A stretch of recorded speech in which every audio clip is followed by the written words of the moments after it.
আর কিছুদিন পরেই ঈদ। অনেকেরই ঈদের প্রস্তুতি প্রায় শেষ, কিন্তু মাইসা এবং তার মা হালিমা বেগম এখনো কোনো কেনাকাটা করতেই পারেনি। সেলাই মেশিনের কাজ করে সংসারের টানাপোড়েন কোনোভাবে সামলায় হালিমা বেগম। ঈদের আনন্দ তাদের জন্য অনেক ব্যয়বহুল। মা, ঈদের তো আর কিছুদিন বাকি আছে। তুমি তো বলেছিলে এবার আমাকে একটা ভালো জামা বানিয়ে দেবে। হালিমা বেগম সেলাই মেশিনের কাজে ব্যস্ত।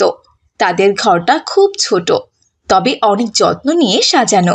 ঘরের মধ্যে সেলাই মেশিনের শোঁ আওয়াজ হচ্ছে। সেই আওয়াজের মধ্যে মাইসার হালকা হালকা আওয়াজ শুনে হালিমা বেগম কাজ থামিয়ে দিল। কি হয়েছে মা? কিছু কি বলেছো তুমি?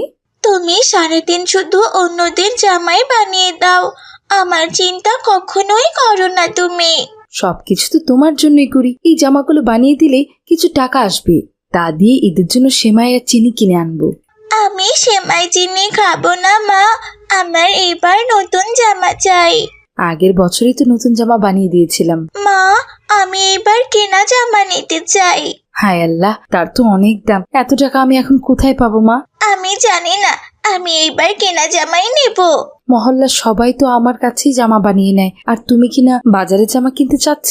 ওসব জামা তো বেশি দিন টিকবে না মা। মা, সবাই তোমার কাছে জামা বানায় কারণ সবাই দুইটা করে জামা নেয়, একটা কেনা আর একটা বানানো, কিন্তু তুমি আমাকে কখনোই কিনে দাও না।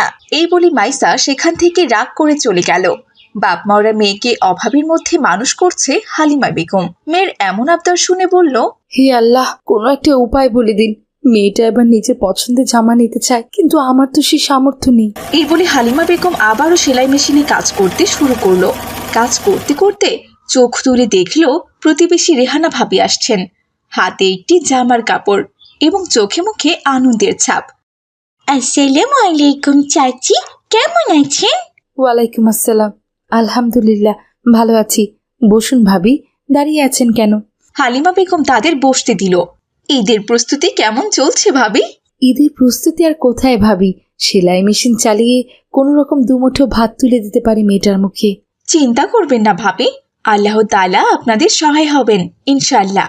আদিবা, মা তুমি কি নিয়ে এলে? ঈদের জন্য কিছু তৈরি করতে এসেছো? হ্যাঁ, এই কাপড়টা দিয়ে আদিবার জন্য ঈদের জামা বানাতে চাই। দেখেন ভাবি, কেমন সুন্দর রং আর ডিজাইন। আমি ভেবেছি একটু আলাদা করে সেলাই করব।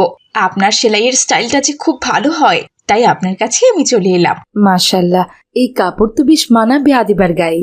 হ্যাঁ, আমার মামা এটা শহর থেকে এনেছে। হালিমা বেগম জামার কাপড়টি